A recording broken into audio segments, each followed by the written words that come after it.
Well, we know we got everybody here. Hopefully, there, Mr. Machine. But we're gonna start. We're gonna start it like this. Hello, everybody. Welcome back once again to JJ's PC Build. You know, it's JJ with you once again. First time here. I don't know. You guys know the drill. I'm not gonna say it anymore. So, what's up, Mr. Machine? We got Mr. Machine on the other end, by the way. Nothing's up. Nothing's up. Except for blood pressure. Blood pressure, yeah. Well, let's see. I know why you guys are here tonight, and don't go away. Don't run off. Don't just jump on and jump out because you guys haven't even heard what I got to say tonight.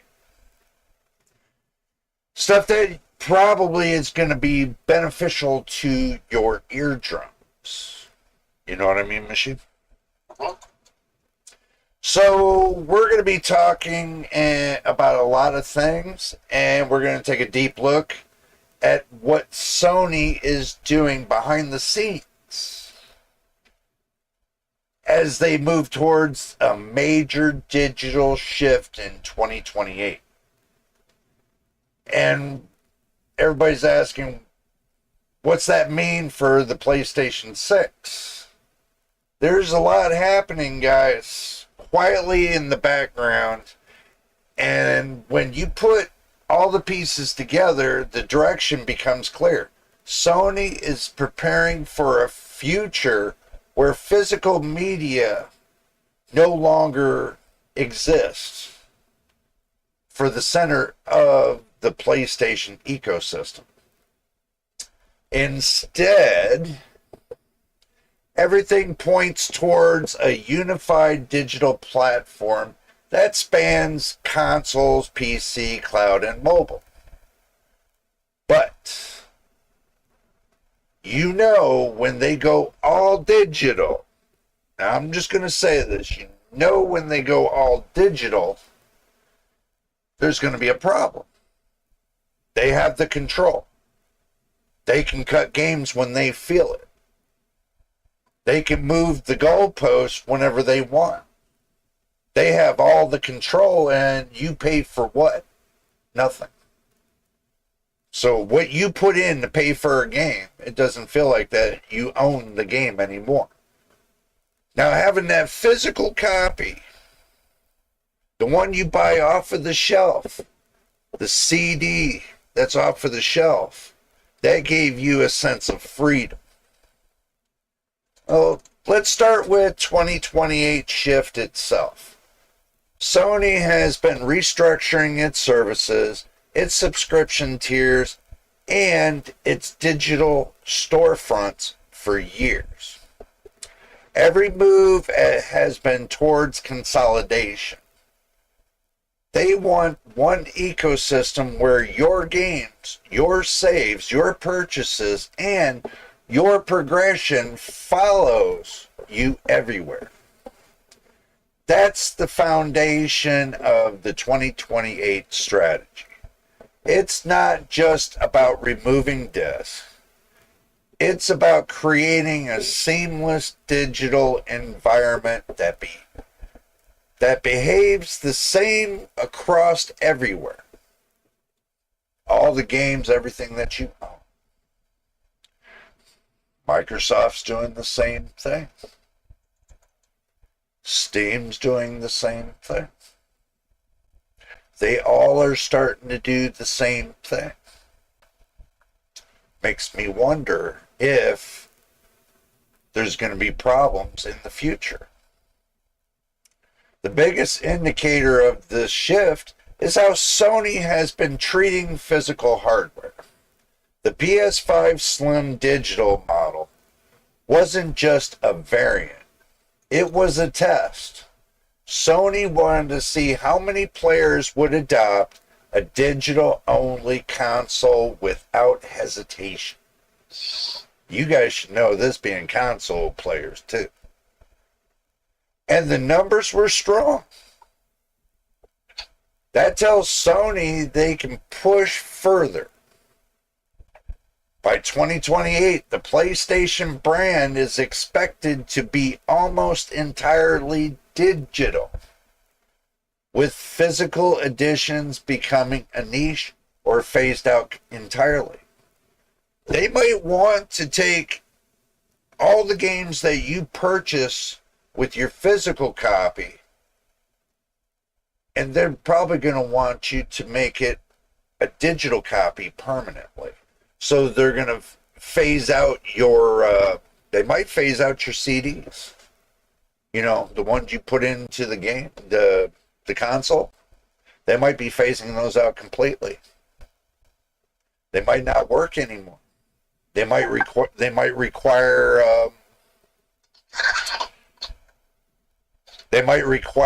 authentication from the company. So, something to think about. Now let's talk about what this means for the PlayStation 6. Sony isn't building a traditional console anymore. They're not. They're building a digital hub. The PS6 is expected to be slimmer, quieter, and more efficient because it won't even need a disk drive or a lot of internal structure that supports one. That frees up space for better cooling, better airflow, and more advanced components. A lot to think about. The PS6 will likely use a hybrid Zen 5 or Zen 6 based CPU paired with the next generation RDNA architecture. That means real-time path tracing, AI-driven, upscaling, and extremely low latency. That's what they've been working for. But the real power won't come from raw hardware. It will come from integration. Sony wants the PS6 to feel like a living platform. I don't know why, but I had that feeling. It will predict what you play, optimize performance automatically, and preload assets before you even launch the game. That's the direction AI-assisted gaming is heading. And that's the direction they're trying to head into.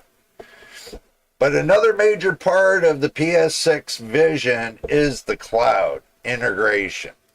Sony isn't trying to replace local gaming. They're trying to merge it with the cloud gaming. So you never have to wait, as far as they say. Image clicking, imagine clicking on a game and instantly playing through the cloud while the console downloads the local version in the background. No load times. When you're using the disk, you got load times. They're saying with the cloud, no load times, no waiting, just instant access. That's the kind of experience Sony is aiming for, from what they said. Subscriptions will also evolve. Don't expect they won't be, at a low price. They're going to have a high price on this. Sony wants a unified service that blends PS Plus, PlayStation Plus, cloud access, early trials, and digital bundles. Instead of buying individual games, players may subscribe to the tiers that unlock entire libraries. This isn't about forcing subscriptions. It's about creating a system where digital access feels natural and frictionless. What do you think, Machine? I mean, PCs are going digital, are already digital. They've been digital for 30 or 40 years, so consoles will catch up to that. True. So, I agree. Yeah, it's just the way that the times we're in right now. Right. It costs money to create those discs, and then they got to send them out, and then they lose money to the third-party sales like Walmart or Target or these people that sell them want their share. So if they go digital, they can do maybe Steam will get a portion, or if they bought directly from PlayStation, they get all of it. So they're just cutting out the middleman pretty much without the physical. Well, for every million discs they have to make, they got to spend, what, $15 million, maybe more? I'm not sure, but there's a good portion is just making the discs. Yeah. So they're just trying to get that out of the way so they can make more money. Well, what I'm thinking is that, every time they made a CD back years ago, 1,000,000 copies were like $10-12 million for 1,000,000 copies. Those are just music CDs. That was back years ago. But today, to make physical copies,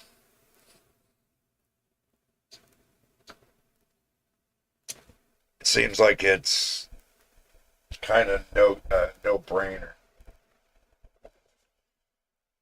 So now let's talk about the ecosystem shift. Sony has been pushing more of its first-party titles to the PC. That's not a coincidence. That's a part of the 2028 plan, I think. They want PlayStation Studios to operate across multiple platforms while still keeping the PlayStation brand at the center. The console, that is. The PS6 will likely launch with deeper PC integration, cross progression, I would say, and unified accounts. You'll be able to start a game on PS6, continue on PC, and pick it up again on a mobile through the cloud, like a handheld. Retail will change too. As physical media declines, stores will focus more on accessories, controllers, handsets, and subscription cards. The PS6 era will be defined by digital ownership. That means you'll own your games by digital ownership, but if you don't keep up with your monthly subscription, you ain't gonna have shit. Am I wrong? Yeah. See, because they have to look at it. The cloud saves it, and they'll have instant access, but collectors may lose the CDs, the disc, but the average player will gain convenience and speed. Okay, so developers benefit from this shift as well, guys. A unified digital ecosystem means unified tools. Sony can provide one SDK that targets console and PC simultaneously. That means faster development, easier optimizations, and more consistent performance across platforms. It also means more games launching day one on both console and PC. They have that option going full digital. So what does this mean for all us gamers? It means the PlayStation 6 will be the most connected console Sony has ever built.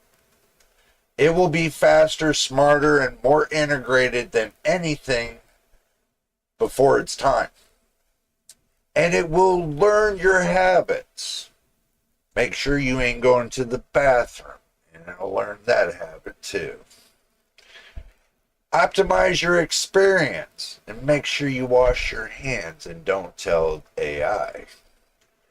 And deliver content instantly. Not unless you want your AI to start swearing at you. I was trying to be funny, Machine. You didn't even notice. I did.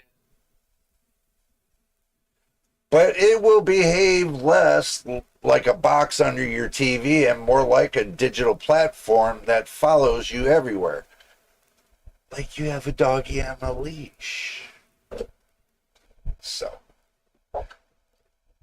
well, you gotta figure, put your, take your gaming console, put it on a leash and walk it around like you do your puppy dog, Something like that. But the 2028 shift isn't just a change in hardware. It's a change in philosophy. Sony is preparing for the future where digital access is the default. Look, I remember when you went from 8-track tapes, right, to diskettes. Well, actually, records, all the, big ones, small ones, goofy ones, and going all the way up till today. That's why I hate Bob being over 50, bro. You've seen it all. That's the thing. Now I know what my parents were talking about when they said, "Oh, I've seen it all." Now I know what they meant. Sony is preparing for a digital future, guys, where digital access is the default. We know this, end of story. Cloud integration is going to be seamless with all the data centers they're putting out there.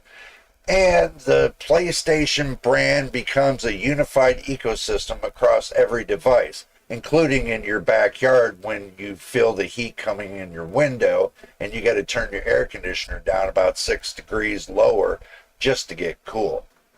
The PS6 is the centerpiece of that future. I know you caught all that, right? Good. And when you look at it all, the move Sony has made over the last few years, the direction is unmistakable.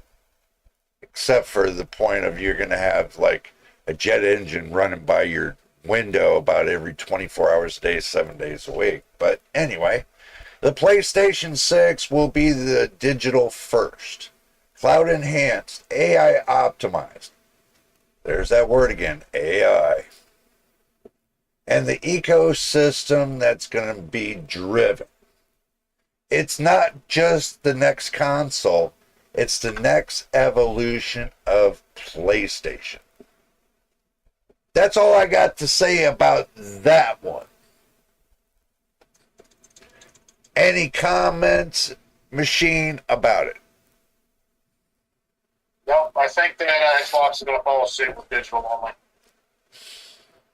I think they all are. Yep.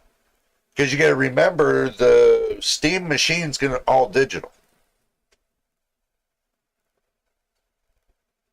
It is. It's all digital.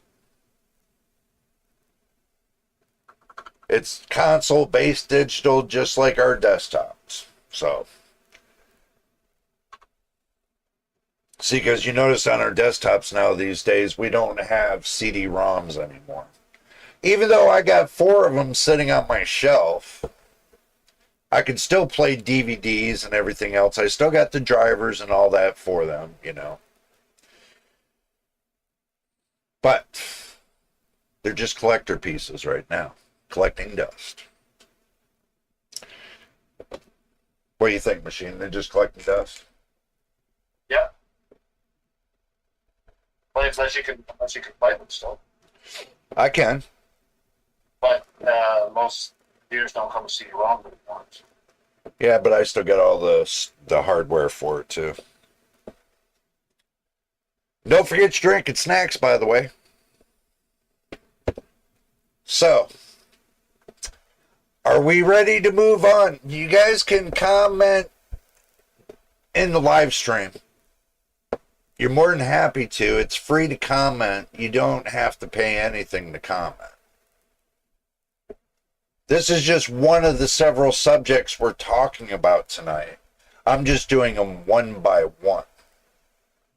So I was just giving everybody the opportunity to voice their opinions. Hello there, Cyborg. Make sure you got your drink and snacks. I see you didn't put it up there, but cheers, my friend. But if you guys got any comments you want to say about the PlayStation 6 that's going to be coming out, that's going to be all digital and everything else, just leave it in the live chat. And if you get here late and the stream's over with, you can replay the stream and watch it from beginning to end, and you can leave your comment on the live stream, just like you do with a regular video. It's the same thing. So, hello there, Hybrid. Good to see you. Good to see you. You got a couple in here, Machine. Huh? Yeah. Good time gangs coming back in once again. So if you guys got any comments about the PlayStation 6 and what your thoughts are, I'll give you a couple minutes and let you put it in there before we move on. Machine, did you have any more you want to comment about the PlayStation? Nope. About the high prices and everything else they're thinking about, over $900, maybe $1,000. It's going to be way more than that. Yeah. When we're all out here complaining about, hardware prices being bad, consoles are about to get worse. Especially the new evolution of consoles that are coming out. The whole new generation. Because I know they're probably going to, Xbox and PlayStation, they're both going to be running off of AMD anyway.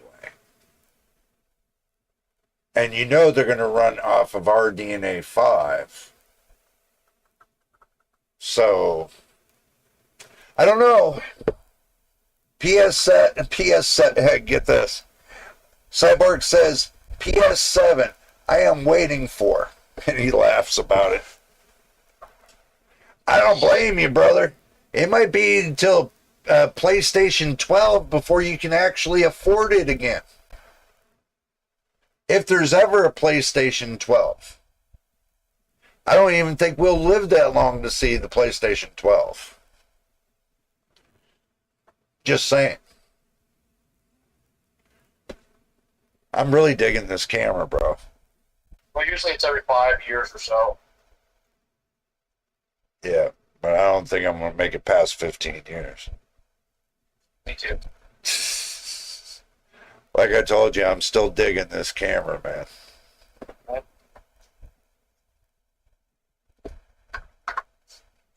Oh, hell. The last console I ever owned was the first Xbox. I thought it was trash because it burned up in a month. Nobody would fix it, so I threw it to the back of my closet. That's where I threw it. Oh, I went inside there to see what needed to be fixed. But back then, with the hype going on, it would have cost me too much to fix it. I just stayed on PC. How about that?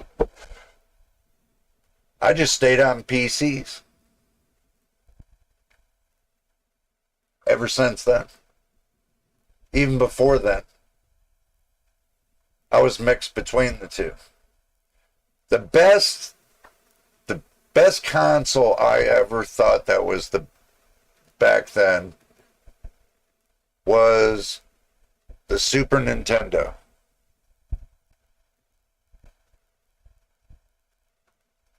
The Super Nintendo took a beating.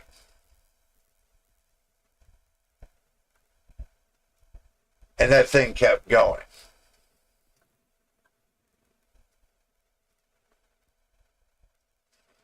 What do you think, Machine? Yeah, I had the Nintendo, the Super Nintendo. I have took a little break from everything during that time. And then the next thing I got was PS2, the PS4. My first gaming computer I ever bought was the last computer I had, which was an HP, but I didn't know any better at the time. With a 5500 CPU and a GT 1030, which was horrible. So yeah, but I think out of all the consoles, the GOAT is PS2. Right. You know, when I didn't think nothing of PlayStation in the beginning, I didn't even think of 1 or 2, but when I went to Walmart and I saw a PlayStation 3 there, and other people were playing on it, you know, to test it out, I looked at that for like maybe 15 minutes. And I was like, damn, the graphics look good on that. Yeah, they've got PS3 emulators out now. Yeah, well, I think I got enough games to contend to. I don't think I need an emulator. But I know what you mean. Yeah, I got you. Let's see. It's the console never convinced me. Well, the console never convinced me. The issue for me was the end of life for the generation in consoles. I do agree with that. Where they would go from PlayStation to the next PlayStation, and then they would discontinue that one, and then jump to the next PlayStation, then discontinue that. And they tell you you can take all the previous games and play it from there to there, and they only let you jump 1 or 2 times, and then they tell you, well, you can't play those games anymore on that. What are you going to do with PlayStation 6? When it's all digital and you can't put in your discs in there anymore. You're going to go back to your PlayStation 5. Right? Am I wrong? So, I can install Steam and play my backlog all the way back to Half-Life 1. It doesn't tell me that I need a PC because I have PCs. I got your point.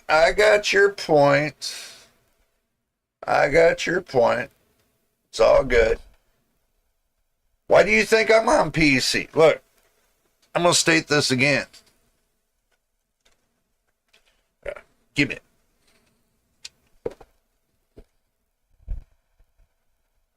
I could play this like I'm on an Xbox. Look at that. I can play this till my heart contents with no problem. $27. I don't have to pay $60 and $75 for touchpads. Look at this. I can touchy-feely all the buttons all I want. Look at this. I got 4 buttons right here. I was hoping they would have a center button, but I got 4 buttons here. I got 2 joysticks. I got another joystick. I got a power button. I got some extra buttons. I got buttons all over this thing for $27.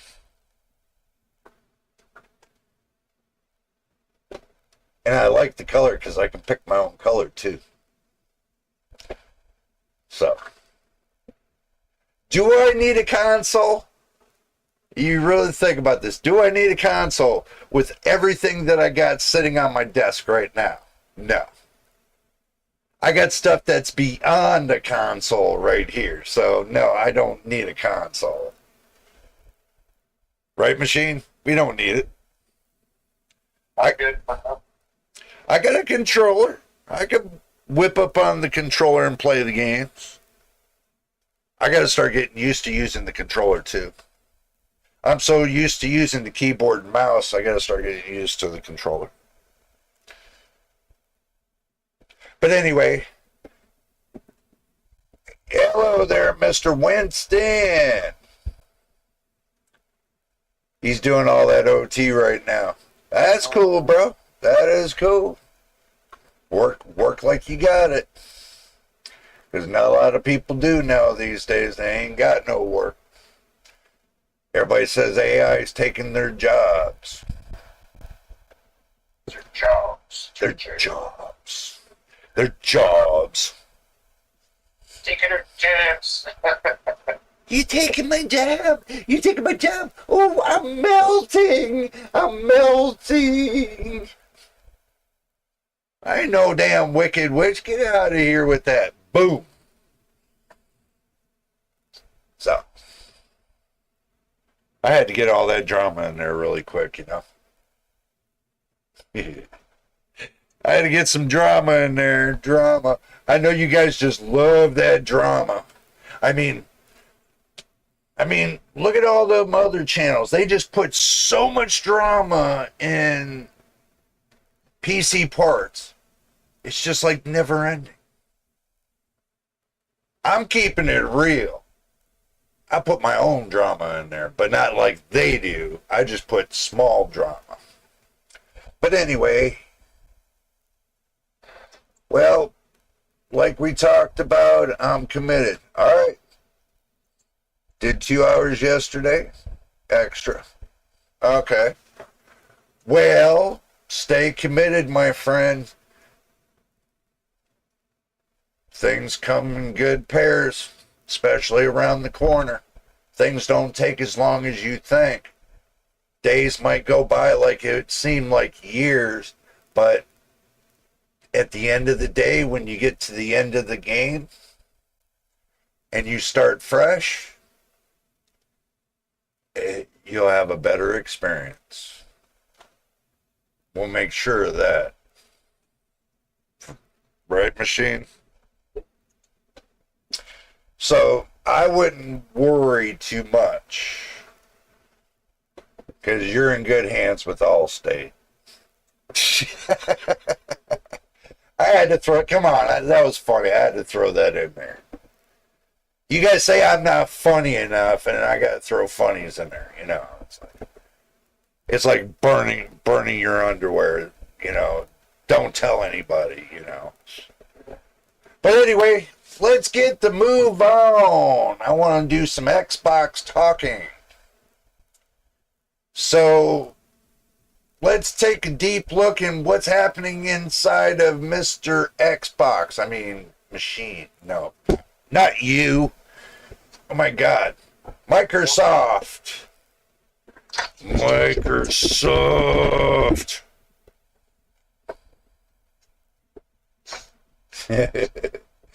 knew you'd get a kick out of that there, Winston. That's for sure. Absolutely, I'm looking forward to clocking at 9, leaving at 8. There you go, my brother. Okay, let's get to Xbox and what's pouring inside of her. I mean, them. I mean, you guys know what I mean, but whatever. Keep it clean. Get your mind out of the gutter.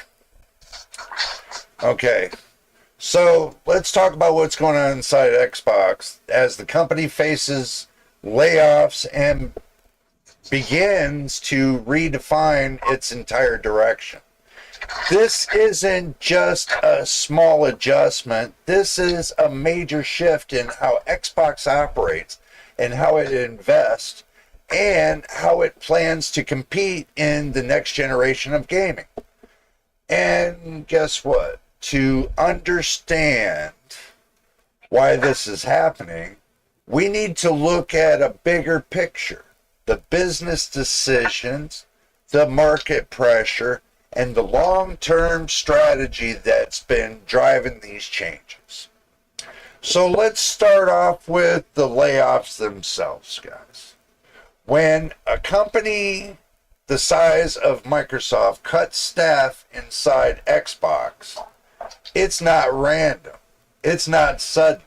It's a part of the larger restructuring effort. Like they're taking and firing American employees and hiring in H1B employees from India that have no education that got a free pass, and they paid like 10 grand for it, and they got busted and everything else. But anyway, it's not sudden. It's a part of the larger restructuring effort, like they say.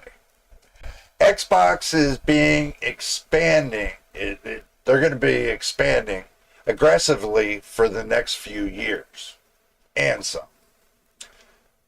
They acquired studios, built new teams, and pushed into the cloud gaming. Subscription services and cross-platform development are going to be the biggest problem, especially the pricing. Because they say it's going to go low now, but you never know what's going to happen in the future when they say they need more money and they start raising prices again. So it's a revolving door. But the expansion comes with a cost. We all know that. And when revenue doesn't match the scale of expansion, companies pull back. That's what we're seeing now. The layoffs are a signal that Xbox is tightening its focus. They're cutting projects that aren't delivering nothing. They're reducing teams that aren't aligning with the new strategy. They're shifting resources towards areas that matters the most, like cloud infrastructure, Game Pass, and first-party development. This isn't about shrinking Xbox. It's about reshaping it. Welcome back there, Winston. Oh, you're going to put on your earbuds? Okay. Welcome back anyway. Now let's talk about why this is happening. The gaming industry is changing fast. Subscription models are becoming more important. Cloud gaming is becoming more viable, so y'all better hold on to your wallets. And the cross-platform releases are becoming more normal. Xbox wants to be at the center of that future, just like PlayStation. But to do that, they need to streamline their operations. They need to focus on what gives them the strongest position in the market. Game Pass is a huge part of that strategy. It's Xbox's biggest asset right now. It's the service that keeps players inside of the ecosystem. Keep in mind, just because you buy a product key for your Windows operating system doesn't mean it's at the center of attention anymore, which it's not. And it requires a stable pipeline of games that keeps subscribers engaged. That means Xbox needs to invest heavily into the studios that can deliver those games. It also means cutting back on projects that don't support the subscription model. See, Xbox and Microsoft Microsoft makes more money on the cloud than they do with their operating system. Their operating system's just a give me. To keep you fully locked into the ecosystem. That's all it's there for. To keep you locked in. Another reason is for restructuring is the competition. That's the reason why mostly they're restructuring. Sony is moving towards a digital-first future. Nintendo is preparing its next generation, and PC gaming continues to grow. Xbox can't rely on hardware sales alone. Like I told you. They need a strategy that works across devices. That's why they're pushing cloud gaming. That's why they're expanding Game Pass to PCs. I don't even know why they're talking about sometimes expanding it. It's always been there. They just never pushed it. in my opinion. And that's why they're redefining their internal structure to support multi-platform ecosystems. The layoff is also a reflect and a shift in how Xbox views exclusives. For years, exclusives were the core of the console war. But Xbox is moving away from that, that kind of model. They're focusing on an ecosystem, the value of it, instead of platform exclusivity. That means some games will launch on multiple platforms. It means Xbox is still prioritizing reaching over the isolation. Like just console only, they're reaching over that point. And it means the company is restructuring to support a broader release strategy. Now let's talk about the studios. Okay. You got anything you want to add to this, Machine? Well, is that a roll or a no? You say roll. Eat my Cheetos. I know you said roll. Cheesy. What I'm hearing. I'm reading, not hearing. I don't know any better than words here. Some of the Xbox layoffs are really bad hires. And some of the studios, what they're trying to do, from what I'm gathered from the articles I'm reading, at least Xbox-wise, they're trying to reduce their portfolio down. Yeah. So that way they don't have as much overhead. So if any games that have been promised have already been promised to come through. So they're not canceling games. Yeah. But after that, they're going to be selling off some of these. I think they've already sold them. They sold quite a few. Some of these game development, some of the companies. Yeah. Because they don't have to, if you think about it, Xbox can still get a portion of that money without any overhead. They don't have to pay benefits. They don't have to pay any of that stuff. So they're going to take a smaller cut, but it's all profit. Right, because they're on that contract. They're still under a contract. Yeah, but they're not signing any new contracts. No. They got royalties, but what they're trying to do is get Bethesda to do something. Because they want to stick with their hardcore stuff like Fallout, Elder Scrolls, those games which will sell millions and millions of copies. Isn't Hogwarts Legacy Bethesda? No, I don't think so. Or no, was that Cyberpunk? No. No, that's not Cyberpunk. CD Projekt Red is Cyberpunk. Well, there's one game that I got that's Bethesda, because I know I'm getting emails all the time from Bethesda.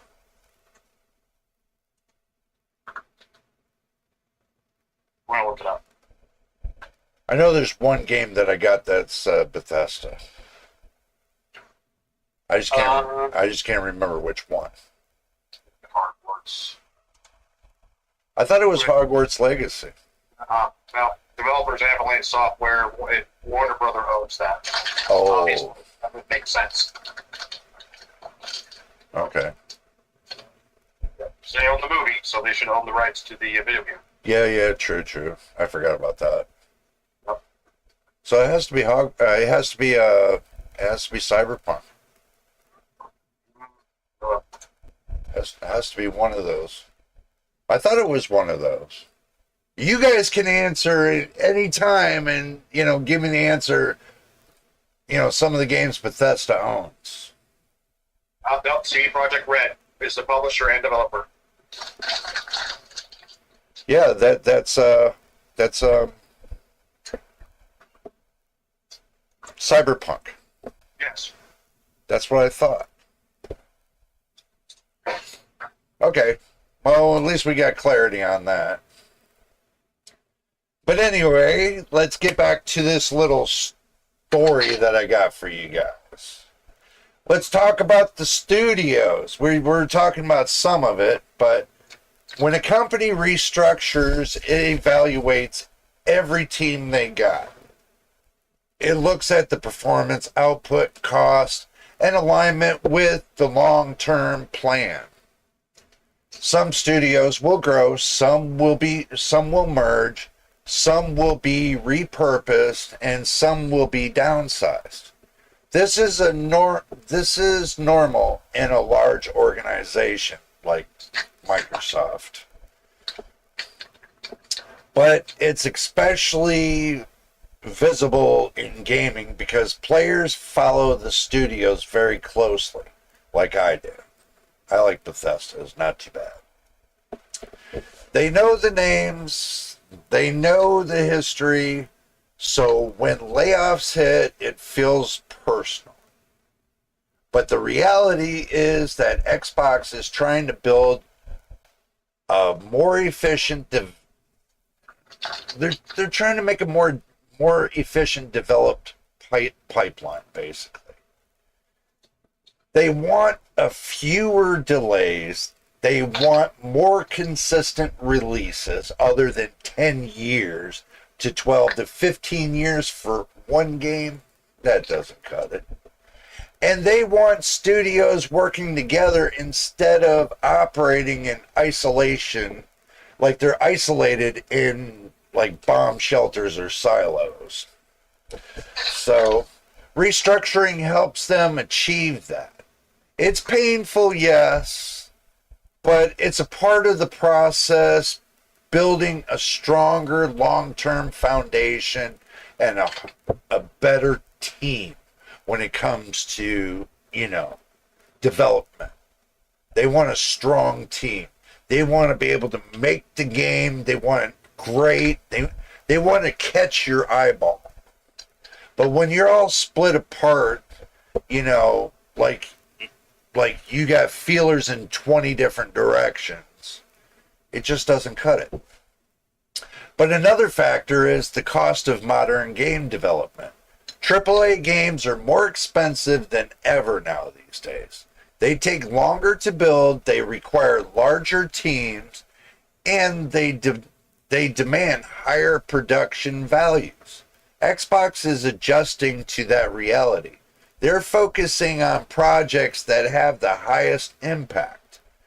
They're reducing the risk. They're prioritizing games that support Game Pass growth.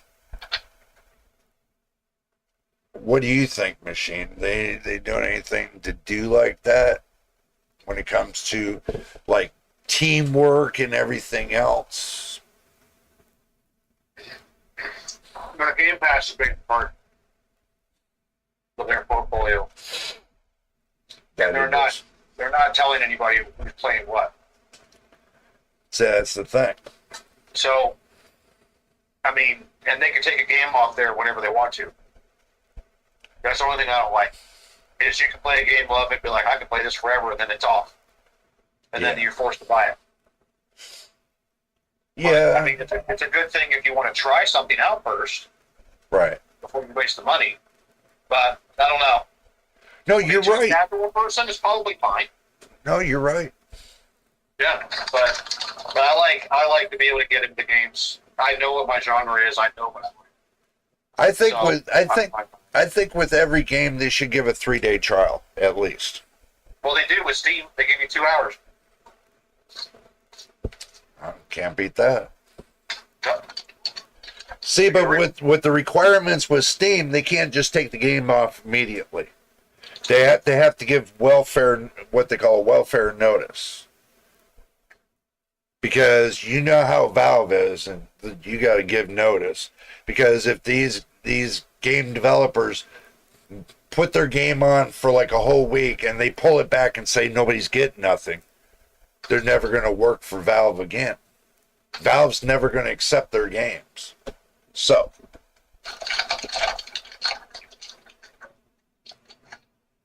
well, first they do let you know when the game comes off, when the game is coming. They just don't take it off. Yeah, true.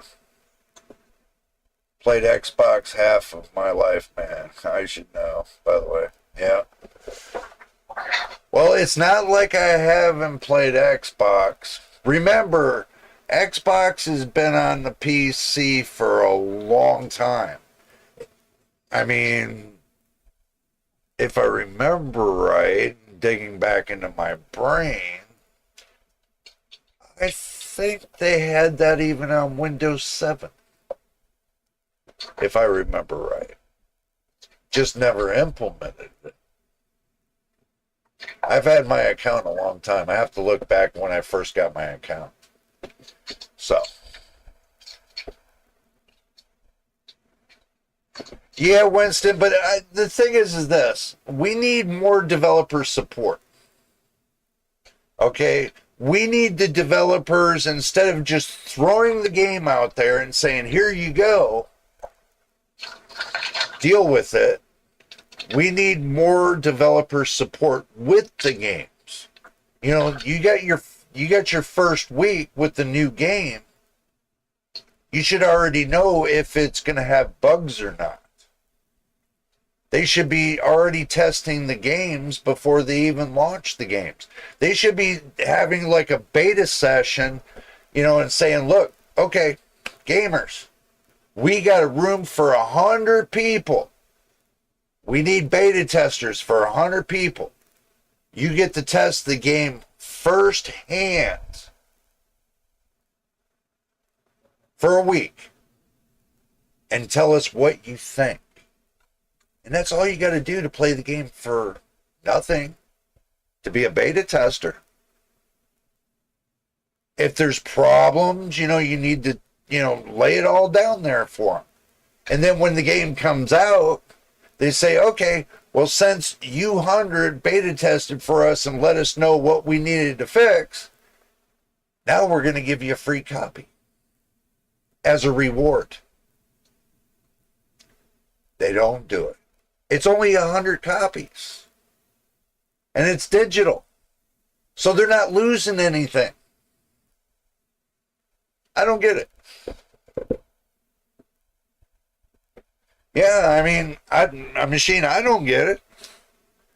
I mean, how come they don't have these kind of programs before these games come out? These games would come out a lot faster after they get done putting it together, give it a week, and let 100 people test the game. You know, why not? But that all comes down to the one thing. It's called leadership. Let's talk about the leadership. When a company faces layoffs, leadership often shifts direction. They reassess priorities. They redefine goals, kind of, and they make decisions that shape the next decade. Xbox leadership is clearly moving towards a future where the brand is defined by its services, not its hardware or its software.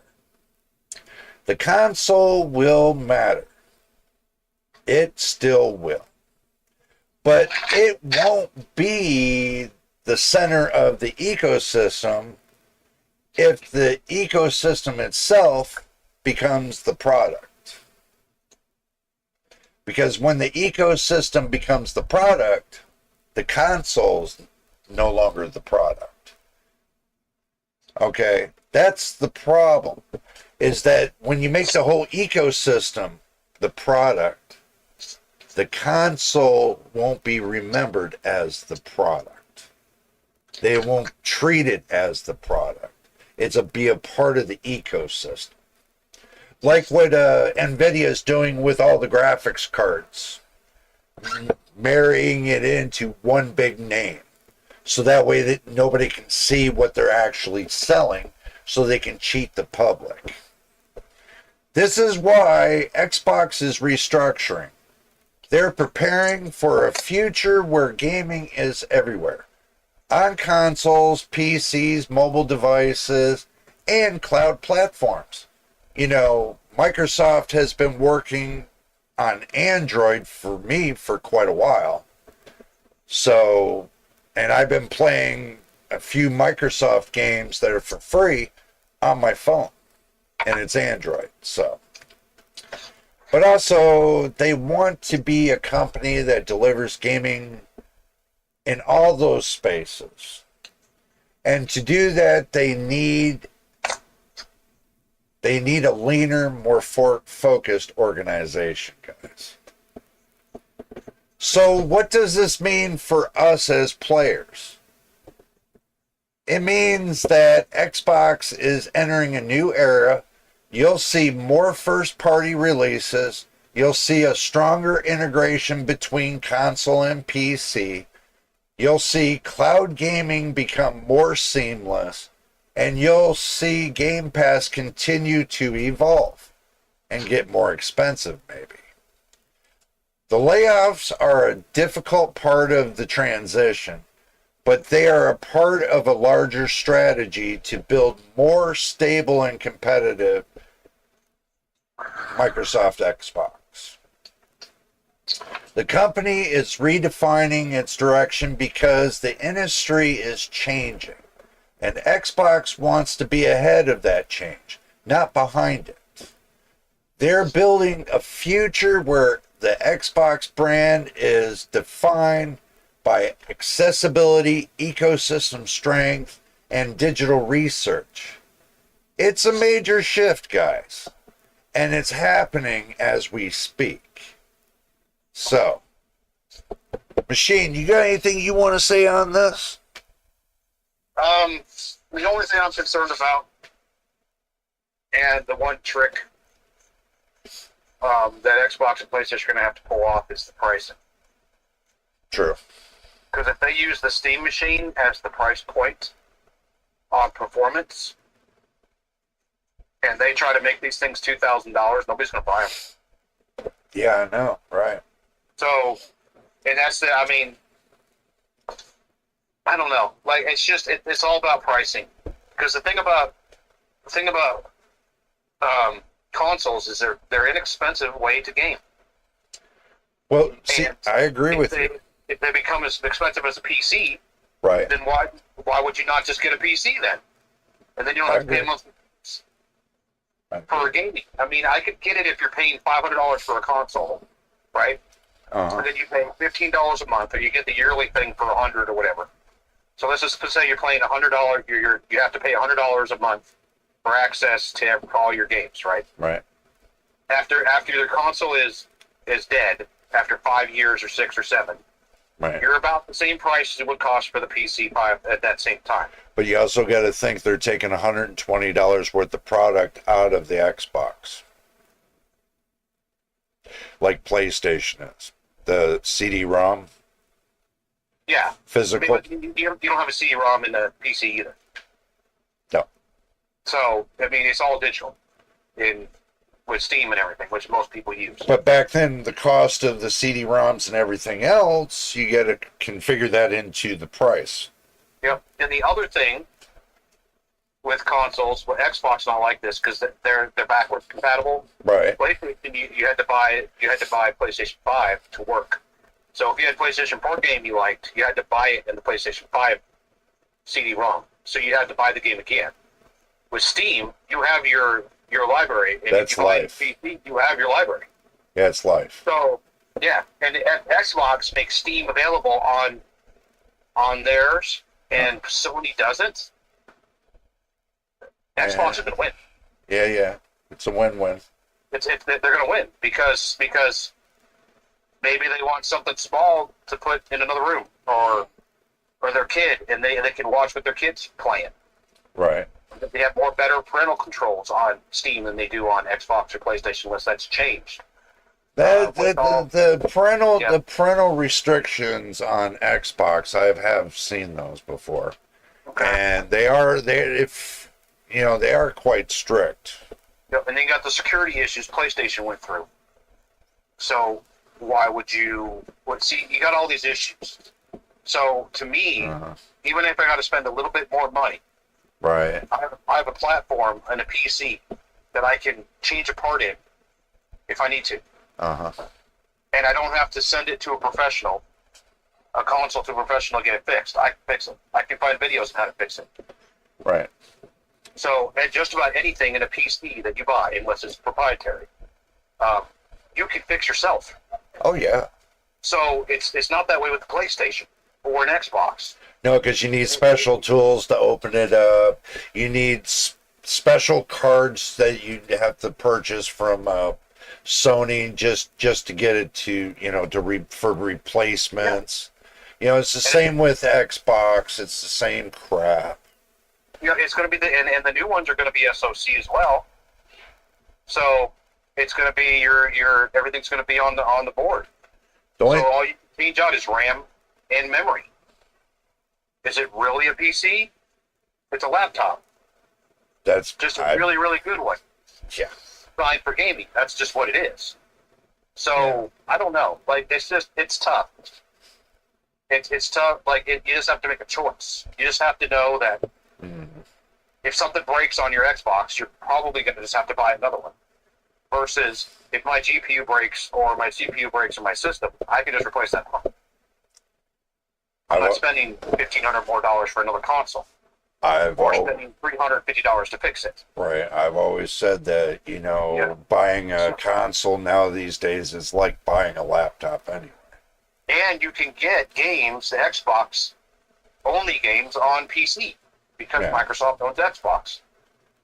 So they'll be available on Steam. So you're not losing anything. The only thing you lose like the PC is Sony exclusives. And I think that's going to change when they don't sell as much. There's already people out there barking about it as it is, man. Mm-hmm. There are already people there's even stats out there right now saying how many people that are going to change away from the console and come right to PCs. Mm-hmm. They've already said this. There's like it's almost like a 70% shift if Sony does what they're going to do. Mm-hmm. There's going to be a 70% shift because there's already stats out there that's calling for it. There might be 26% that might stay with Sony. 26%. Yep, but all the multiplayer games on Sony are available in Windows. And the only ones, there's just a few. But I like, for instance, I love Horizon series. It's my game. My favorite game of all time. Unless something else comes out I could play that all the time. That's an exclusive. I'm not buying a PlayStation 6 to play one game. Not going to do it. That's not. I love it. I love the game, but I'm not going to do that. It just doesn't make any sense. I've got lots of other options. I'm just going to have to live with that disappointment the rest of my life. I'll be fine. So, I mean... Do you see what Winston put on the chat? No, I'm outside smoking. Oh. Winston says, have y'all heard of the disco to digital license that Xbox is rolling out? And if someone takes the disc that's already been digitized, it travels with the disc. Basically what he's saying is if you have the game digitized on your Game Pass, as long as you have the physical disc, that physical disc will follow the digitization. Right. They had that up in the air, Winston. That was kind of up in the air right now with it.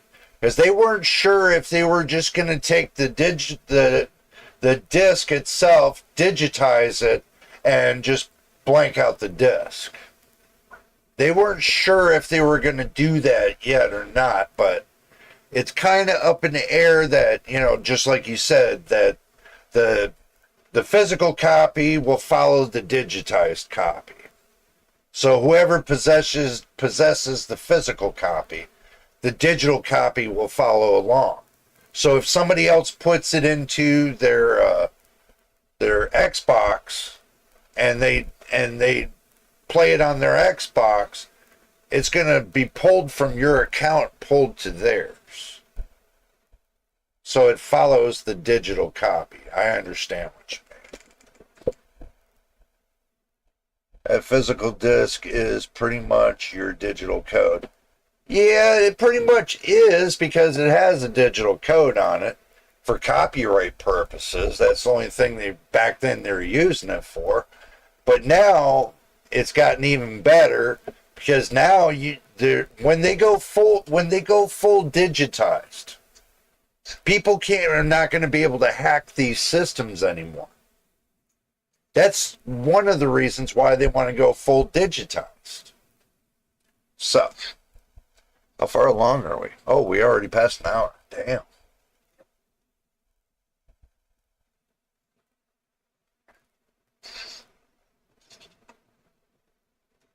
Yeah, I know. I mean, I understand what you're saying, Winston. I do, 100%.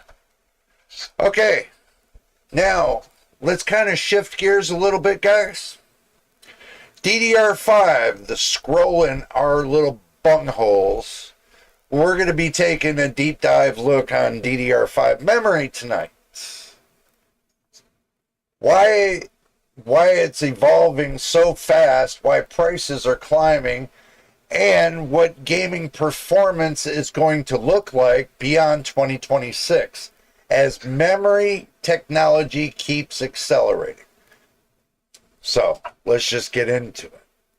DDR5 has gone through more changes in a short period of time than DDR4. Well, then it did in a whole decade or two. Well, I'd say a whole decade. And the pace isn't slowing down. To understand where things are heading, we need to look at the technology, the market pressure, and the demand of modern gaming. Let's start with the evolution itself.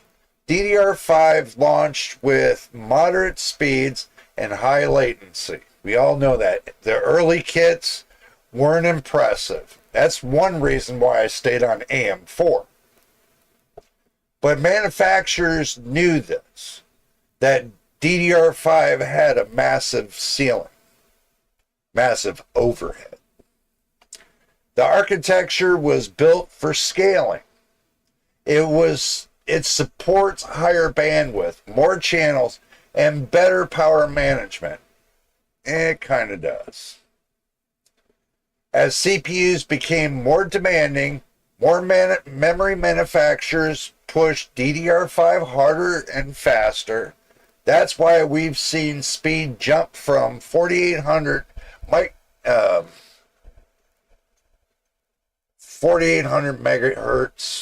to 6,000, 7,000, even 8,000 microtransfers per second. Who cares?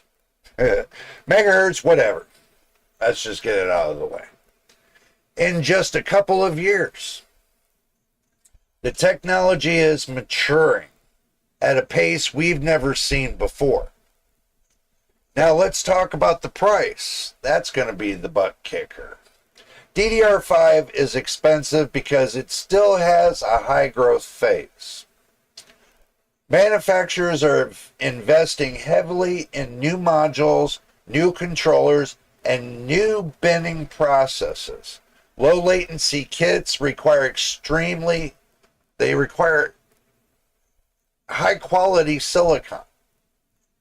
They're not mass produced. They're hand selected. And when you combine high demand with limited supply, price climbs. That's why premium kits, especially low latency ones, are hitting $500 or more. You're paying for performance, but you're also paying for the rarity of it.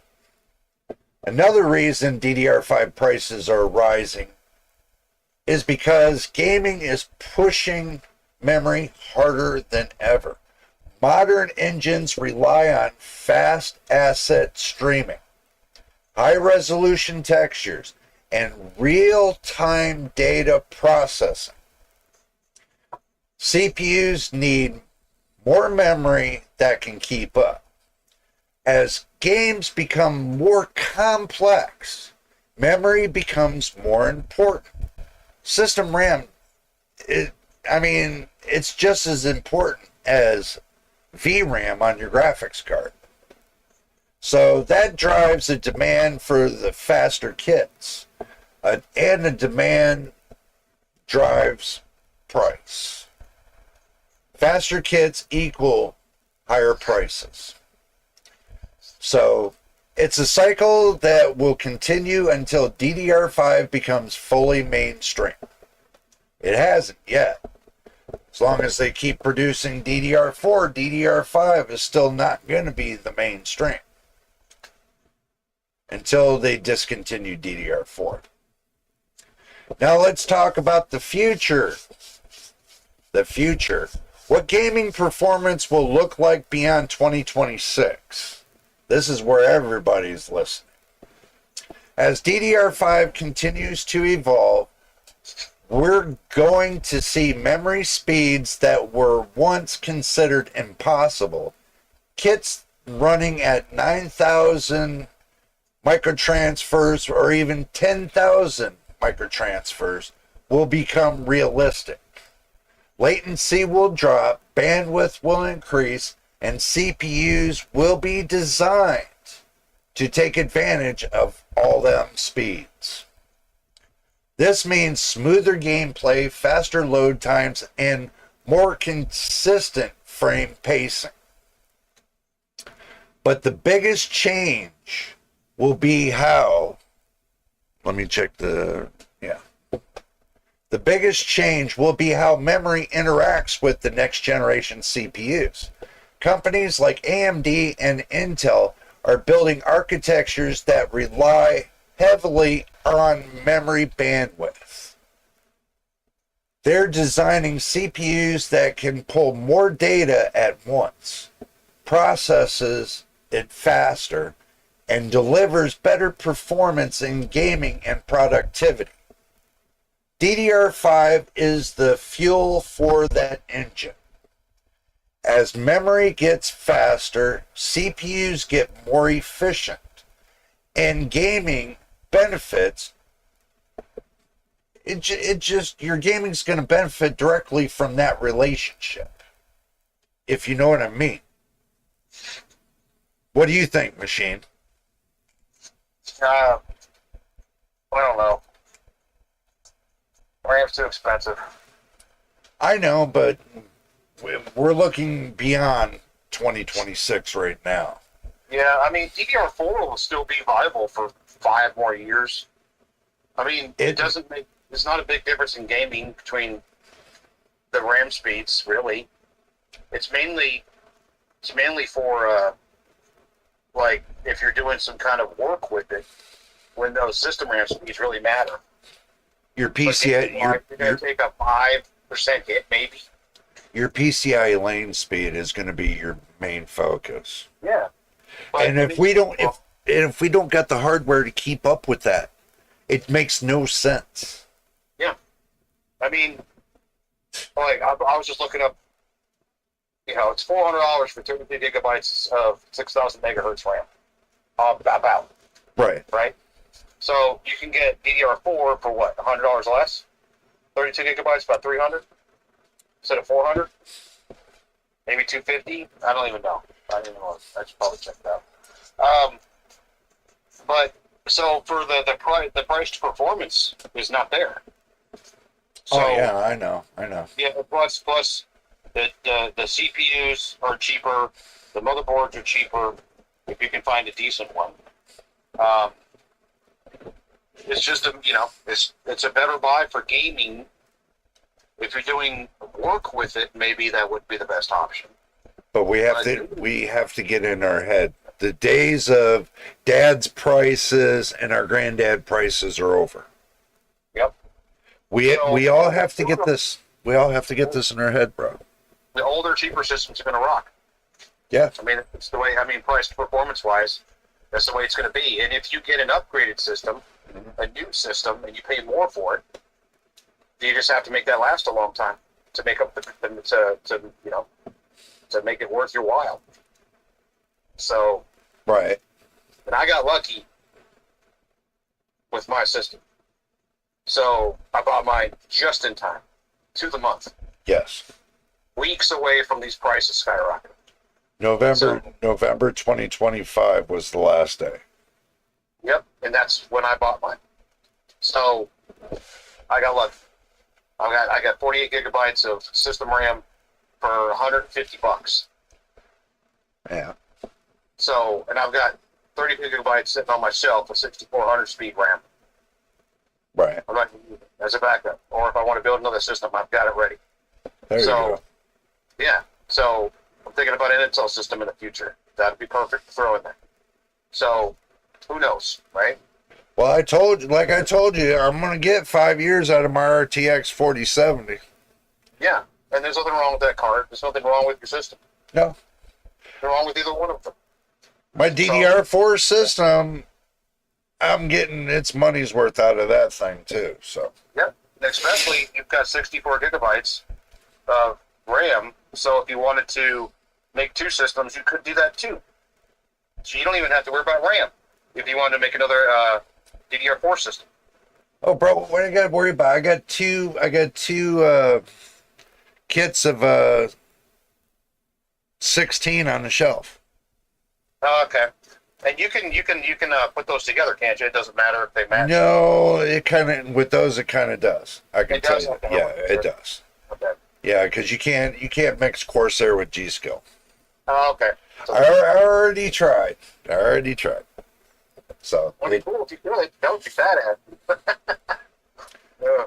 yeah, I know, but they kind of don't play nice together. So And if Windows could figure out how to drop their system RAM requirements. well, they did on DDR1, 2, and 3. It's just when they got the DDR4, it all changed. Yeah, if they could make 16 gigabytes viable again, this is not so bad. It's just the 32 mark. Well, the only way 16 gigabytes becomes viable is if Windows drops their usage down from 5 to 7 gigabytes all the way down to 2.5 gigabytes. Yeah, the 2 or so. And then, because we're using, I use 20 all of the time on 2 monitors. And then you probably run the same thing according to what I see when you're doing your gaming. That means the size of their operating system is going to have to be less than 20 gigabytes. Yes. Yep. I mean, with Intel, I think with the older Intel, you can run 3 sticks. Yeah, you can. So that's 24, which would be okay. Maybe that's the cheapest option to go DDR4, 3 sticks, but then you're going to be buying 4 sticks anyways. So you got to understand, Intel is not RAM sensitive like AMD is. AMD is okay. Yeah. That's the difference between the two. Yeah, Intel just likes speed. They like fast RAM.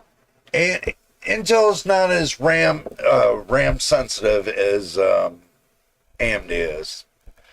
Back years ago, even on the 8400 that I got, I could mix and match the RAM and it would still work.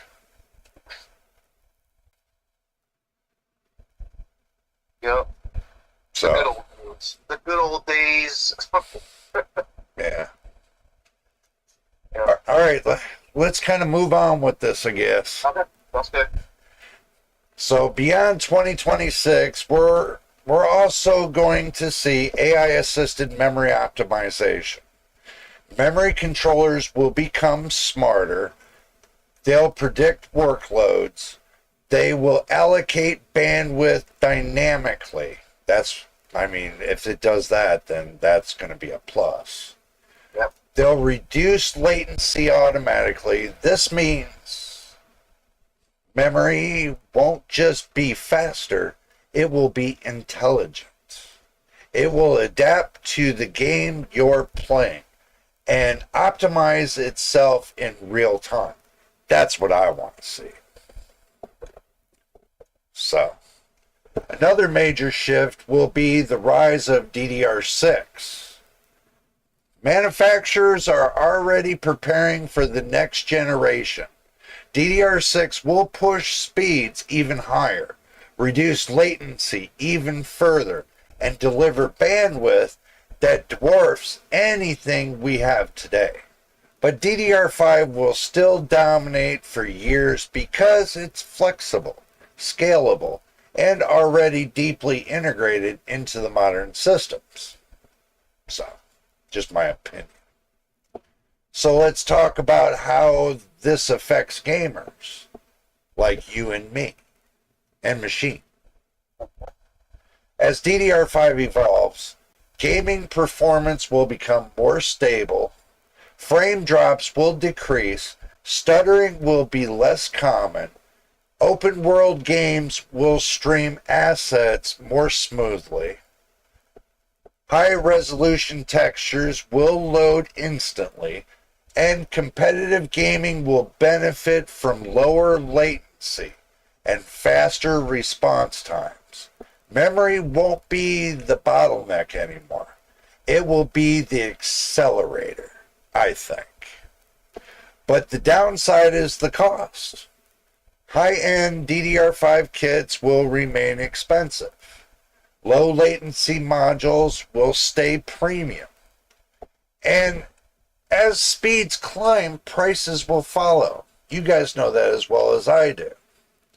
Gamers will have to decide whether the performance gains are worth the investment. For some, the answer will be yes. For others, CPU upgrades will offer better value. But the trends are clear. Memory is becoming a core part of the gaming performance, not just an accessory like it has been. Another factor is the shift towards unified memory, the architectures.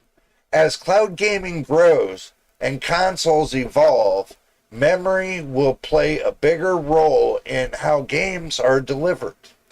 Systems will rely on fast memory to handle streaming, the streaming, the caching, and real-time processing. DDR5 evolution is preparing the industry for that future. So what does gaming look like beyond 2026?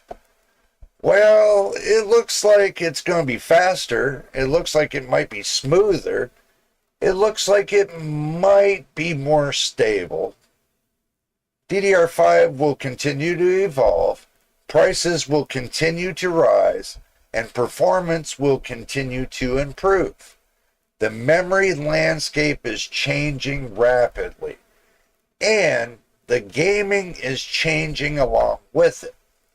DDR5 isn't just a new generation of RAM. It's the foundation for the next era of gaming performance, like the next CPUs that are coming out for the next generation. And as we moved into that future, the relationship between memory, CPU architecture, and gaming engines will define how games feel, how they run, how they evolve. DDR5 is growing fast because gaming demands it. Prices are rising because the technology is advancing.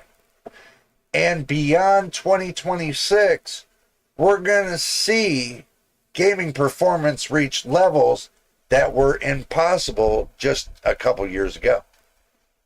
So what do you think, Machine? I mean, we'll see when it happens.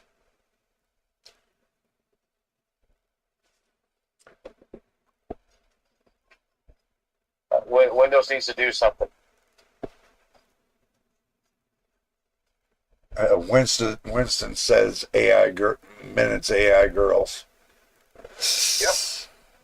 Yep. So. Yep. Alexa, call me daddy. I mean, yeah, it's kind of like that, right? Who's your daddy, Alexa? Who's your daddy? Who's your daddy? Who's your daddy? So, Camera recording. Camera recording. now that we've broke the ice on all this information so far, let's move on to the last piece that I got to talk about this evening. And then we can open up the floor and see what everybody else is talking about. So, let's break down the question a lot of people are struggling right now. Are y'all struggling right now? Not me. You're struggling with DDR5 prices climbing, low latency kits hitting $500, and skepticism around running modern CPUs with only 16 gigabytes of system RAM. People are asking, what's the smarter upgrade path? What do we do now? And for many, the answer is surprisingly simple. It could be, if you're on AM5, could be the 9800 X3D for under $500. It's a better deal than sinking a bunch of money into expensive memory, I think. Machine says differently, you know. He would rather sink all his money into memory. No. I would look for a good deal. Well, think about it in my perspective. Let's talk about this. Okay, if you've already got the system RAM, you know, and let's say you got a 7000 series CPU, and going up to just buying another CPU, since you already got the RAM, the 32 gigabytes of 6000 CL30 RAM, all you need to do is buy the CPU to do an upgrade, right?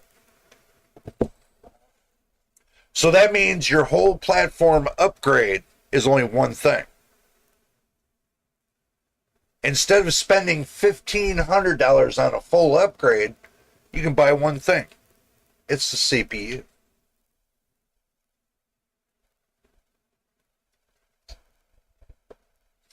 First, let's look at the core issues. DDR5 is evolving fast. We've done said that. Speeds are climbing. We said that. Latency is dropping. We said that too. But the prices are still skyrocketing. A lot of people expect DDR5 to get cheaper as it matured, but instead, premium kits are becoming more expensive. Low latency modules, especially the new AMD Tune kits, are hitting price points that rival entire CPUs. When your RAM costs as much as your CPU, you have to question the value. Now let's talk about a little bit about skepticism around 16 gigabytes of DDR5. Some people feels like that 16 gigabytes isn't enough for modern gaming. They see gaming pushing higher memory usage. They see benchmarks showing smoother performance with 32 gigabytes. And they worry that running higher end CPUs with 16 gigabytes is limiting the system. But the truth is that most modern games still run perfectly fine on 16 gigabytes, especially when paired with a faster CPU and fast storage. The bottleneck isn't the capacity, it's the architecture. And that's where the 9800 X3D comes in, just in my mind. See, because that CPU doesn't rely on extreme memory tuning. It doesn't. It doesn't need low latency RAM to perform well. It gets its strength from the stacked cache that's on the CPU. That cache reduces memory dependency. It keeps more data close to the CPU. It cuts down on latency. And it delivers massive gains in gaming performance without requiring expensive RAM. That's why the 9800X3D is such a strong value. You get a top-tier performance without needing to invest in a $500 memory kit. Now let's compare the upgrade paths. If you already have a Zen 5 CPU, let's say like mine, the 9700X, you have two choices. You can spend $500 on low latency DDR5 RAM and hope for a small uplift like 5% or less, or you can spend less than 440, we looked at it already, on a 9800X3D that gets a massive uplift. The difference is night and day, truthfully. I know you're skeptical, Machine, but you know, the RAM upgrades they'll give you a few percent, but the CPU upgrade gives you a new tier of performance. It's not even close to switching your RAM. This is why people are skeptical about AMD's new low latency RAM kits. They're fast, yeah, they're impressive, but they're expensive. There's nothing cheap about it. AMD says, oh, they're going to make kits cheaper. They didn't do that. They lied. And the performance gains don't justify the cost for most of the gamers out there, including myself. You're paying a premium for numbers that look like they're good in synthetic tests, but don't transform in real-world gaming. Meanwhile, the 9800X3D on my parts, for my system, transforms everything. Frame rates jump, frame pacing stabilizes even more, CPU bound scenarios definitely disappear, and you get all of that without touching your system RAM. Like me, I wouldn't have to touch it, because I would get a better advantage using the 9800X3D. So, now let's talk about the AM4 5800X3D. Even though it's on a debt platform, people still consider it a strong upgrade path. And there's a reason for that. 5800X3D is one of the most efficient gaming CPUs ever made. It delivers incredible performance for the price. It doesn't require expensive RAM. And it breathes new life into older systems. For someone on AM4, like myself, I got one right sitting next to me.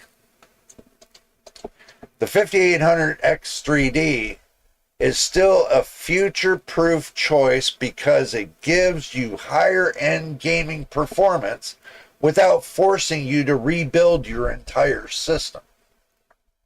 But here's the key difference.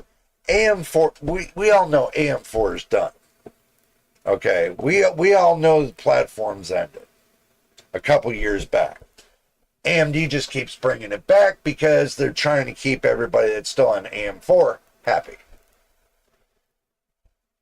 It's not really getting any new CPUs. It's not getting any new features that pop up. It's not getting any new memory standards. It's stable though. But it's kind of finished. I kind of had that thing of, it's kind of finished, but it's not. Mine's still got a little bit of life into it, but it'll last me another 5 years, so I'm not worried about it. But AM5, on the other hand, is still growing. It's still evolving, and the 9800X3D is a part of that evolution. It gives you top tier performance today, and it keeps you on a platform that will continue to improve. That's why the 9800X3D is the better long-term path. The real question people are asking is simple. Where do you get the most performance for the least amount of money? That's the question. The answer is the CPU upgrade. Memory upgrades are expensive. They're a niche. They're for enthusiasts chasing the last few percent. But CPU upgrades change the entire system. They redefine how games run. They eliminate bottlenecks. And they deliver values that memory simply can't match. Beyond 2026, gaming is going to rely more on the CPU architecture and the cache design other than raw memory speed. Engines are going to become more complex, worlds are going to become larger, AI systems are going to become heavier, and CPUs with large caches will dominate those workloads. That means the 9800X3D isn't just a good upgrade today. It's a smart investment for the future. Not knowing what they got coming out for the next generation, who knows? When you compare the options, the logic becomes clear. Spending $500 on low latency DDR5 gives you small gains. Running only 16 gigabytes of DDR5 isn't the problem that people think it is. And the 5800X3D is still a strong option for AM4 users who want high performance without rebuilding their systems. But for anyone on AM5, the 9800X3D under $450 is a better value. It's a better upgrade that will last you a long, long time. It gives you more performance, gives you more stability, it's more future proofing than any memory kit that's on the market today. So that's why people are choosing the CPU upgrade. It's a smarter path, it's more efficient path, and it's the path that delivers real world results without draining your wallet. Now, machine. You understand now why? You see where I'm coming with this, right? The RAM isn't the issue. It's how you utilize it. That's the issue. But when you're using a stronger CPU, you're using less amount of RAM, system RAM. Because you're more focused on pushing it to 4K, then your CPU becomes a support unit for your GPU. You understand? So now you're using less system RAM and you're using more VRAM and your GPU and your CPU supporting it. And that's what you want. Most people love they love the factors of being on 4K. What's up?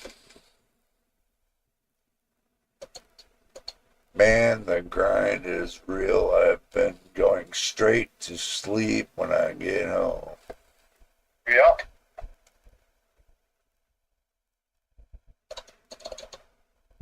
And Winston says to you, machine, he's your daddy. Yep. Only one.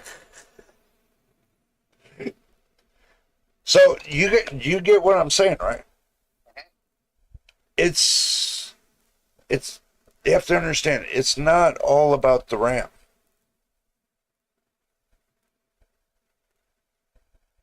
It's not all about the system RAM, really.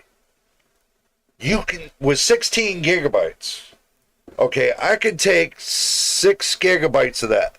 I could reduce Windows down to 4 gigabytes, right? Take out all the bloat, all the bullshit and everything else. I can get Windows down to 4 gigabytes of system RAM. So that leaves me with 12 gigabytes of system RAM, which 500 megabytes of it's reserved for the system. So now you're down to 11.5. So, taking the memory out of standby, a portion of it out of the standby mode that it's always in, which I think is a big problem. You could have a good chunk of 11 gigabytes of system RAM ready to use for any game. And judging it by the amount of system RAM that I'm using at idle compared to the games I'm playing, that's about perfect. Because if you can keep it in a 11 to 12 gigabyte buffer of system RAM, you can play any game you want. You could even run off of 6 gigabytes of system RAM to play a game. Remember, your system is only going to utilize as much as you have to use on the system itself. That means the system's going to tell the game you have a certain allotment, and that's all you get to use. So, I've ran with 16 gigabytes before. I didn't have that much of a problem, and I even ran it on a 5700X with my 4070. I didn't see much of an issue, you know. Thoughts, machine? Oh. I mean, the AM4 system should be fine. But you see what I'm saying, right? Or no? Yes. Oh. So, at the end of the day, even if I got a 9800X3D and I had 16 gigabytes of system RAM, I could reutilize how I'm using that 9800X3D, but not cut performance at the same time. Start chopping away that stuff in Windows that's not needed, but making sure that I don't take out something that's required. See, that takes a lot of time to go through your operating system and know what to take out and not to take out. So, but you can streamline it. I've streamlined every operating system that was ever made by Microsoft. Windows 95, 98, Windows Me, Windows XP, Windows 98 Second Edition, you know, all the way from A to Z till today. So to streamline Windows 11 25H2, I'm not going to do anything until Windows 11 26H2 comes out. Then I can see what I can streamline. It's not going to be hard. The only thing you got to do is make sure you got all your protections on. Everything else is immaterial. You know that? Everything else is immaterial, bro.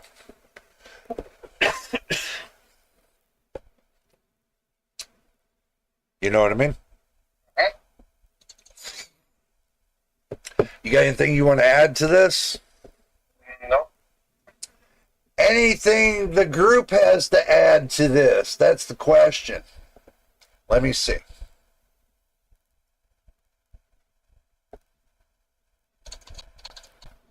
Winston says he can hear you hitting the damn space bar, bro. Yeah, I'm gaming and he's at work. Sucks to be him today.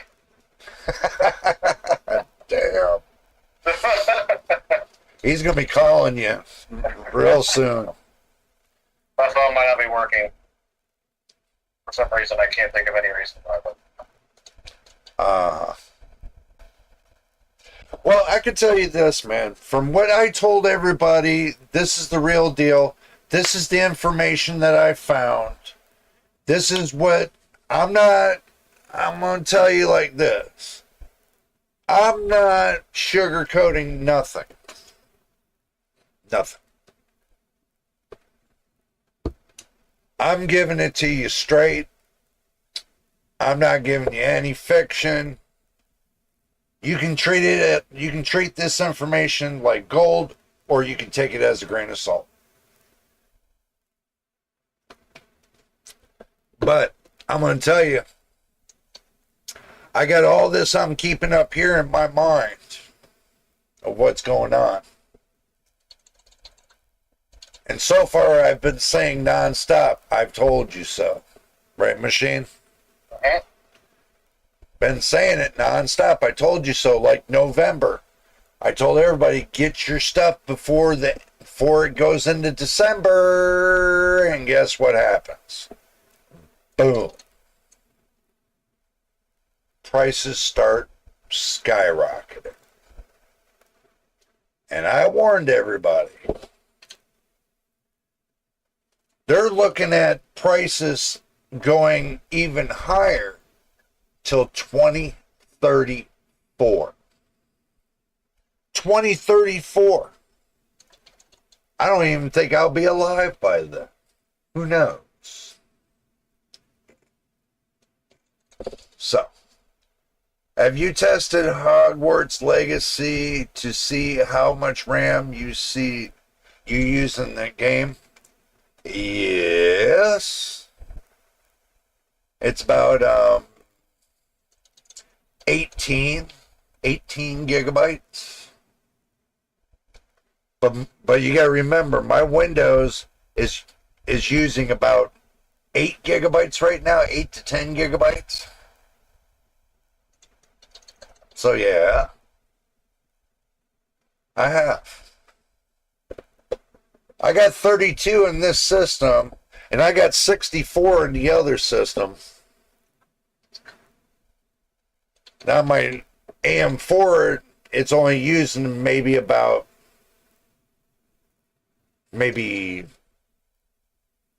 19 and a half. But the operating system's using about 7 or 8. So I have seen the deal, so yeah. It shouldn't be a problem using 16 gigabytes. It's just how you utilize your system. All your background tasks, if you turn them off, and you turn on the right stuff, you bare bone your system a little bit, it'll work. You might not believe it, but I've done it before, and it does work. Because once you start getting those processes down, instead of running like 200 to 300 processes, remember, Windows back then, years ago, they weren't running this many processes. I mean, you might be lucky to have about 35 or 40. Now they're running a couple hundred. It's ridiculous. So yeah, once you start getting those processes down and start minimizing your RAM usage, it'll start making more sense. I mean, I could bare bone my system over here, the test bench, right? Probably in about maybe 3 hours time, going through it carefully. And then after that, I can get the RAM usage down even further. Once I take out all the telemetry and all that garbage. So, yeah. But my whole idea is not to test it bare bone. My idea is when you test games, to test everything that's running, like the normal consumer would if they were running their games. They want to know what your system's going to be like running it like theirs. Not because you can bare bone the system, or you can take and speed it up in the BIOS, or you can take and turn off processes that they don't know how to do. No. They want to know how it runs at normal level. The only thing I do is I turn on, I showed you guys what I do on this, how I set up the BIOS in the system. It's not hard. Anybody can do it. So when you get done, you can set your system on an undervolting for your CPU, and then your GPU, you just run it like normal stock. I mean, most of your GPUs now these days already come built with overclocked. So you still get a 5% advantage regardless. That's the reason why I don't need to overclock mine, is because it's already overclocked. You're just adding factory overclock is different from your overclock. I leave it on factory overclock, done. That's called plug and play. Mm-hmm. Why not? Simple. You got anything you want to add to this machine? Nope. Okay, well,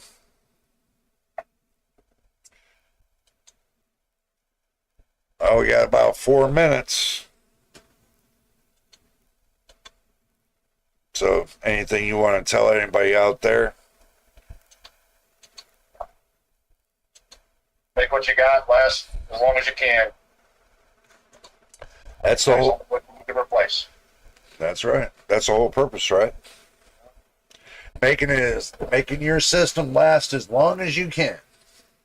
Yep. When you have to upgrade, get the best value you can find. Might not be the best parts. But you get the best value so you can continue doing what you need to do. Yeah, but they also got options too, Mm-hmm. They just don't have to throw away their system. They can always go on Linux, and find the right distros. Go on Linux, and they can free themselves from Microsoft. So even if they can't go up past Windows 11, they still have the advantage to take and go on Linux and go that route too, so that they can get another couple years out of their system.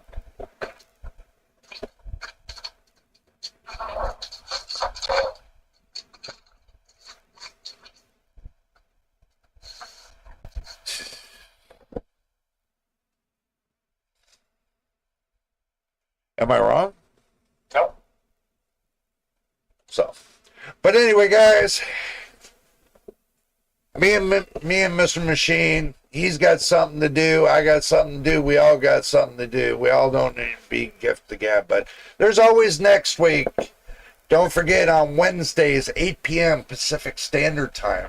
That could be like 11 p.m. Eastern Standard Time, 10 o'clock machine time, and Mr. Winston time, and so on. So keep that on your calendar. Always come on around 8 o'clock my time, be probably 10 o'clock, whatever. You guys get the point. So We'll see how this weekend goes. We don't know what kind of information we're going to be getting. We don't even know if the RTX 50 Super Series is going to come out. I don't think too many people are interested in it right now because they're kind of worried about the hot spot that's going on out there. They're worried about how much they're going to cost. Yeah, they're definitely going to be worried about how much they cost because there's rumor talking about the 60 series. They're thinking about backing the 50 Super Series with the 60 series. Yeah, that doesn't make any sense at all. Yeah, but that's kind of the rumor I'm getting right now. So if they get the Super Series out in January, it'll be another year before the 6000 series comes out. not unless they already got the 60 series already ready. And then they're not going to call it Super Saiyan. They could. So wait. They could do the Super Series for a month or two, and then after that, boom, they throw the 60 series in there. And then people that bought the 50 series are going to be pissed off. That's NVIDIA. They're always pissing people off. Well, But anyway, you want to say your goodbyes there, Machine? I'll see y'all later. Good luck at work, Winston. Oh, you're having fun. Just try to keep it to a minimum.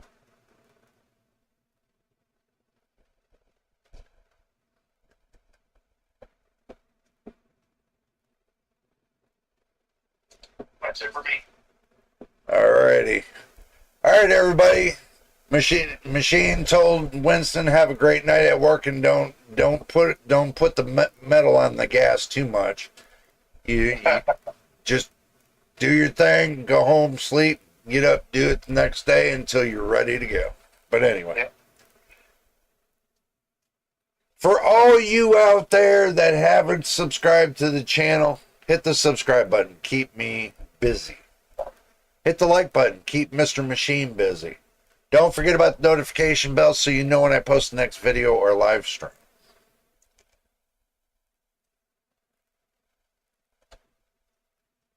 There you go, Winston. Your goals are locked in for sure. There you go. But anyway, till the next time and the next video.